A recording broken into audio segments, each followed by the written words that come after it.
Hello, I am Edward Viljoen, and this is From the Center, where we get to talk to people who are on a spiritual path to discover how being on a spiritual path has helped them navigate through their life's challenges and joys. In the studio with me today is somebody that I've known for a very long time, Rose Barboza. Welcome, Rose. Thank you. How long have we known each other? Well, I have been here since 1989. When did you start? 18, 19 years ago, so it's been quite a journey together. Yes, it has. And I was just reflecting with you while we were waiting to start about how you went through some really difficulties when you were looking to conceive your two beautiful children. And what an amazing journey that was. Do you care to tell us a little bit about that? What had happened was we decided that we wanted to have children probably about 20 years ago, and we struggled. I had a miscarriage soon after we decided, and then I had a couple of miscarriages after that, and I was very depressed. It was a very hard time for Terry and I. Yeah. And having a spiritual community around you at the time, I remember because we were in a class together, and I remember that was a very difficult time. Was there anything that helped you navigate through that? Absolutely, my spiritual community, so much. I'm thinking of Dr. Norton. Yes. She was very much there for me. What had happened was in the class, this is when I was pregnant, when I was trying to get pregnant with Vanessa, so this is my second child.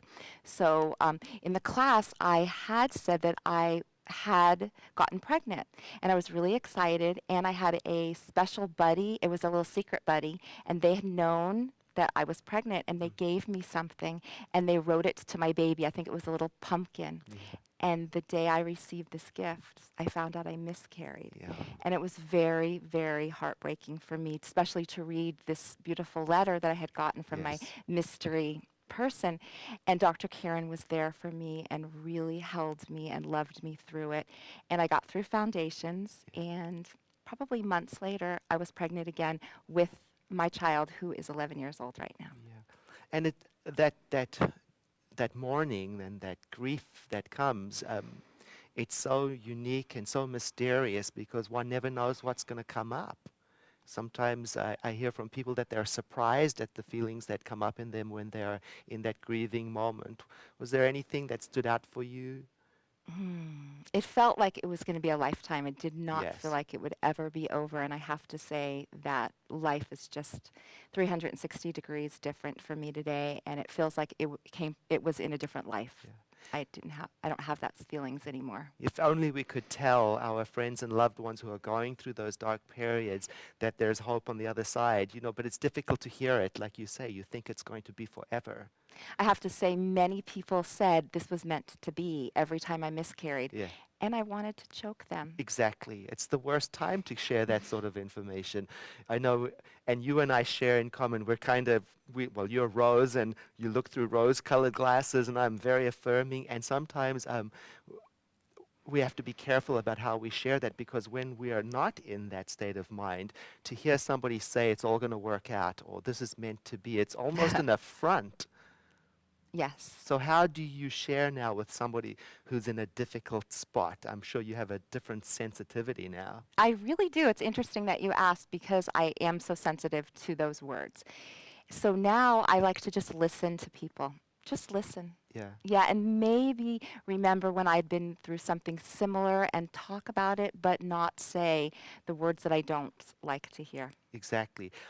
I think to myself, it's my job to be affirmative and love them, but not to, because you can discount a person's experience.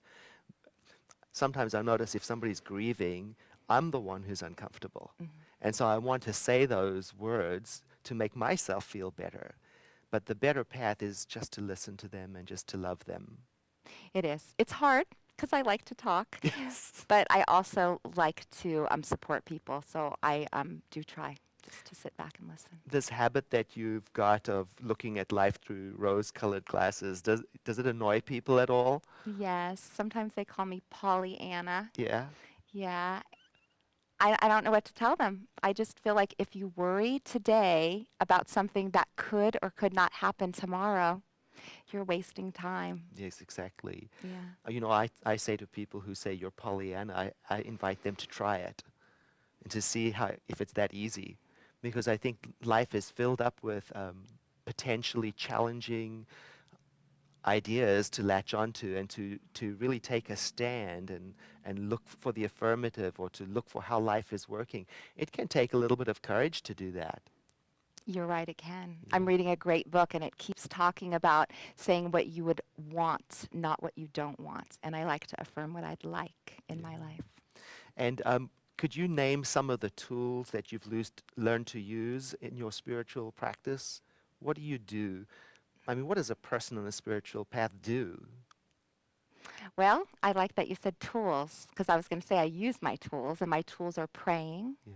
My tools are turning to my practitioner friends, looking for support. Sometimes I can't pray for myself because I'm so deep in the chaos of it all, and it scares me. And so what I do is turn it over and ask a supportive prayer partner to hold that for me, Yeah. hold the truth for me.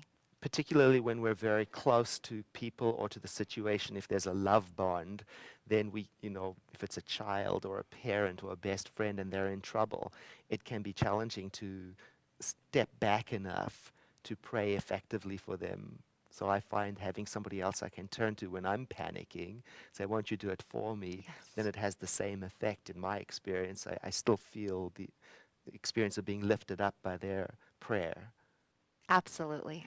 And now you've got these two beautiful girls. What are their ages? Desiree's 15 and a half, and Vanessa's 11. And they have been on their own journey, and there you are on a spiritual path. How do you impart what you know to your children?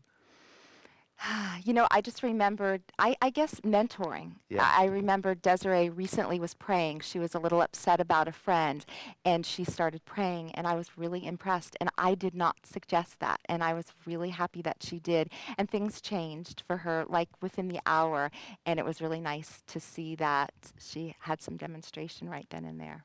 That gives me goosebumps, to see our children through your role modeling, through what you actually do in your life, can impact them and give them a strategy to meet their own life's disappointments. And it's that shift inside of us that is so powerful, that opens up, how did you say, I'm a rose unfolding, blossoming. You said that. And then sometimes as a result of how you meet life, like that incident you had where you realized you were in a communication that was difficult. You were sharing with me, and then you stepped back and you used something. What did you do? So yesterday I was on the phone with a doctor's office, and I was talking to the manager, and I was disappointed in something that had happened, and she got very defensive with me. And I know that I was having feelings of anger and I was frustrated. But it was interesting for me to see that instead of me showing her that, I stepped back. I used something called nonviolent communication that I learned from Reverend Carroll here, and it really helped me through the process. I did not want to ruin my evening. I don't know about you, but sometimes when I get mad, forget it, I can't see straight for the next hour or two. And I had a life to live, and I really kept myself calm and centered, and I'm still staying calm and centered through the feelings that I'm having, and knowing that at the right time I'll write a letter and take care of the things I need to take care of with that communication, that phone call we had. Yeah. See, that's very important. That's very powerful, because there is an idea that spiritually minded, affirmative thinking people shy away from difficult situations in life. On the contrary, no, we lean into them and we meet them, but we have an interest in where are we coming from when we meet these difficult situations. So you're going to deal with it. You're not just running away from the difficulty.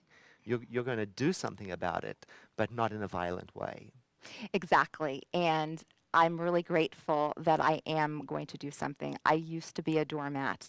And even through my process here at church, I would run away from confrontation, and not any longer. I definitely want to look at things and take care of things. What changed to make it okay for you to stop and be with confrontation?